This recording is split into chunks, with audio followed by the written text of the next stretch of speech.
Hi friends, அஸ்ஸலாமு அலைக்கும். Welcome to இதே சேனா சேனல்.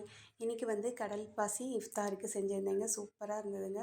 இது எப்படி செய்கிறதுன்னு பார்க்கலாம். இஃப்தாருக்கு வந்து ரொம்ப நல்லது, உடம்புக்கு ரொம்ப நல்லது, நல்லா குளிர்ச்சியாகவும் இருக்கும்.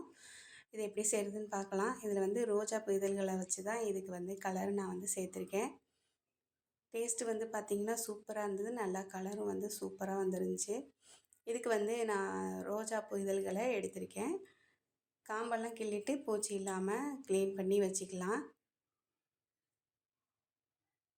இந்த ரோஸில் வந்து நல்லா வாசனையும் சூப்பராக இருந்தது, நல்லா கலரும் நல்லா இருந்துச்சு. சரின்னு சொல்லிட்டு இந்த ரோஸ் தான் நான் வாங்கியிருந்தேன். இது வந்து ஒரு 3 கை அளவு நம்ம எடுத்துக்கலாம். அப்போ தான் நம்மளுக்கு வந்து நல்லா கலர் திக்காக கிடைக்கும். இதை வந்து க்ளீன் பண்ணி எடுத்து வச்சுட்டு ஒரு 2-3 தண்ணியில் வாஷ் பண்ணிவிட்டு மிக்சியில் போட்டு லைட்டாக அடித்து எடுத்துக்கலாம்.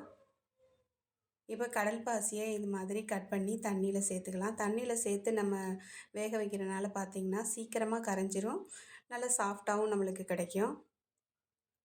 அடுப்பில் வந்து சுடு தண்ணி வச்சுட்டு நல்லா கொதித்ததும் நம்ம எடுத்து வச்சுருக்க கடல் பாசியையும் இது கூட சேர்த்துக்கலாம். சேர்த்துட்டு நல்லா மிக்ஸ் பண்ணிக்கிட்டே இருக்கணும். நல்லா ஒன்று போல் அது வந்து கரைஞ்சிரும். நல்லா கரைஞ்சி வந்ததுக்கப்புறமா நம்ம தேவையான அளவு சுகர் சேர்த்துக்கலாம். ஒரு பிஞ்சு சால்ட்டு சேர்த்துட்டு நல்லா மிக்ஸ் பண்ணி விட்டுட்டு இதை ஒரு பிளேட்டில் ஊற்றி ஆற வச்சுக்கலாம். நல்லா கரையணும் இது மாதிரி. இப்போ இந்த பிளேட்டில் ஊற்றி ஆற வச்சிடலாம்.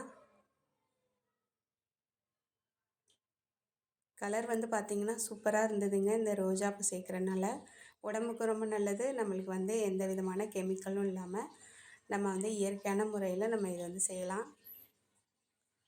இது ஆறிடுச்சு. இப்போ இதில் வந்து கலரை சேர்த்து விட்டுட்டு ஃப்ரிட்ஜில் வச்சிடலாம். நம்ம சூப்பராக செட் ஆயிடுச்சிங்க. இதை வந்து நம்ம பீஸ் போட்டு எடுத்துக்கலாம். டேஸ்ட்டு வந்து சும்மா வேறு லெவலாக இருந்தது. இந்த ரோஜாப்பூ வாசத்தோட செம்ம டேஸ்ட்டாக இருந்தது. கண்டிப்பாக ட்ரை பண்ணி பாருங்கள். இஃப்தாருக்கு சூப்பராக இருக்கும் சாப்பிட்றதுக்கு. நல்லா சில்லுன்னு ஃப்ரிட்ஜில் வச்சு சாப்பிட்டோன்னா நல்லா டேஸ்ட்டாகவும் இருந்துச்சு. பாருங்கள் கலர் வந்து எவ்வளோ சூப்பராக வந்திருக்குன்னு. கண்டிப்பாக ட்ரை பண்ணி பாருங்கள். இந்த வீடியோ பிடிச்சதுன்னா லைக் பண்ணுங்கள், ஷேர் பண்ணுங்கள், மறக்காமல் சப்ஸ்கிரைப் பண்ணுங்கள். நம்ம சேனலுக்கு தொடர்ந்து சப்போர்ட் பண்ணுங்கள் ஃப்ரெண்ட்ஸ். நெக்ஸ்ட் வீடியோவில் பார்க்கலாம். தேங்க்யூ.